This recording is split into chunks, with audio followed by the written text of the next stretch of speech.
Alright, well, here we are on a beautiful, I guess we could call it a fall day. Doesn't feel like fall, but out here tooling around in the boat. Nicoa, can you wave to Daddy? Very nice. Wyatt, big wave. Thank you, son. And we're cruising around in our 78 Montgomery Ward Sea King. It's an old semi-V rivet bottom boat. Just a great little boat. And behind me in the back you can hear purring away like a sewing machine the engine here. And it is a 1963 Johnson 5.5 horse twin cylinder little 2-stroke. Just runs like a top. And we're just idling away right now, putting around out here, but let's get some speed on her, boys. What do you say? Alright, let's stab on it.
Yeah, we'll slow her back down and creep for a little bit.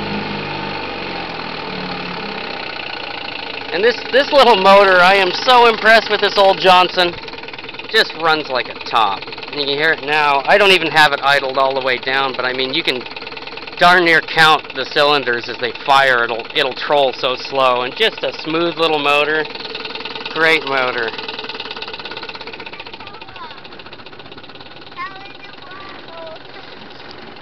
Figure we do a quick little video of playing around in the boat. We haven't had it out, oh geez, I think maybe once or twice all summer long, and we had a beautiful day, and I thought we need to get this thing in the water. So we just took her out for a short little ride. Motor fired right up, just like every time. Alright boys, wave bye.